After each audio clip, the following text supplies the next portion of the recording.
toujours sur la question du dévoilement du rapport de la commission Charbonneau hier. On sait que depuis le début de cette commission-là, il y a déjà plusieurs années, les travailleurs du milieu du génie, des firmes de génie, les ingénieurs, mais tous ces métiers qui entrent dans cet univers-là, ont, dans une certaine mesure, peut-être un peu mauvaise presse aux yeux de certains citoyens, parce qu'on sait qu'il y a certains d'entre eux qui leur ont valu donc cette mauvaise presse pour des raisons légitimes ou non.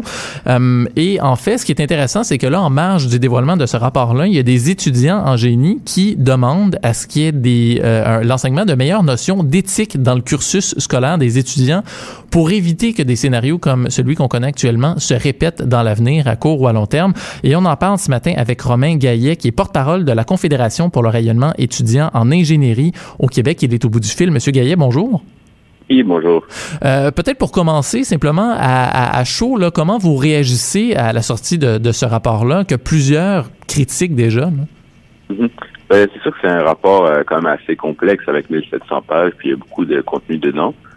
Mais disons que nous, la première chose qu'on est allé voir, puis je pense que vous l'avez bien dit en introduction, là, c'est au niveau de l'éthique, à quel point la commission le mettait de l'avant. Puis ça, il y a quand même beaucoup de notions de formation et d'éthique qui sont assez omniprésentes. Donc, je dirais qu'à ce niveau-là, on était très heureux.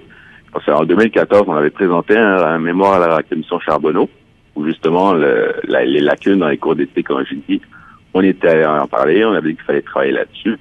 Puis, vu que c'était dans le rapport, vraiment, on était satisfait à ce niveau-là. Le reste, c'est sûr qu'on laisse peut-être un peu plus à toutes les organisations spécialistes en matière d'analyse d'octroi de contrat ou de corruption, de travail, de faire le reste. Bon, vous êtes évidemment, Romain Gaillet, vous êtes porte-parole de la Confédération au sein du corps étudiant. Là, je parle de tous les étudiants qui travaillent en génie. Sentez-vous que c'est une préoccupation, ça, que cette réputation du métier qui est quelque peu entachée depuis plusieurs années? Oui, ça, c'est sûr et certain. Je veux dire, surtout, je dirais que la génération actuellement sur les bancs d'école, là, elle était quasiment encore au cégep. Il y a eu les premières allégations, puis on s'en va sur un marché du travail, là, comme la réputation est quand même assez entachée. Nous, on avait fait des sondages il y a peut-être 1 an et demi où on voyait que c'était, je pense, 75 ou 80% des répondants, ils disaient être extrêmement préoccupés par les allégations de corruption. Puis bon, on atteignait facilement le 90-95% de tous ceux qui s'en faisaient, puis qui remettaient un peu en question aussi je dirais à qui ça posait vraiment un problème que la réputation soit aussi entachée. Donc, vous souhaitez évidemment un certain changement de culture alors que vous entrez dans le métier avec ces nombreux autres étudiants. Est-ce que c'est quelque chose qui, depuis quelques années, est mis en emphase, est mis en exergue par les professeurs de ces facultés-là? Est-ce que vous sentez qu'il y a une attention particulière qui est mise sur ces notions d'éthique? J'imagine que si vous faites ces demandes-là en ce moment, c'est parce que c'est pas encore assez satisfaisant à vos yeux, là? Non, c'est ça, là, il y a toujours un travail à faire, là. Je dirais que les universités, dans les 2 dernières années, ont eu beaucoup de travail, plus d'internes au niveau de leurs agréments qui étaient revus et tout, c'est un peu complexe. Mais nous, ça doit faire à peu près 1 an et demi, oui, qu'on leur en a parlé. Puis juste un peu avant il y a quelques semaines, quelques mois, on avait ramené le sujet. Puis c'était quand même, il y a une assez grande ouverture de la part des universités. Mais c'est sûr que en tant que tel, là, les craintes qu'on avait soulevées devant la commission Charbonneau, en grande partie sont encore présentes, là, c'est certain.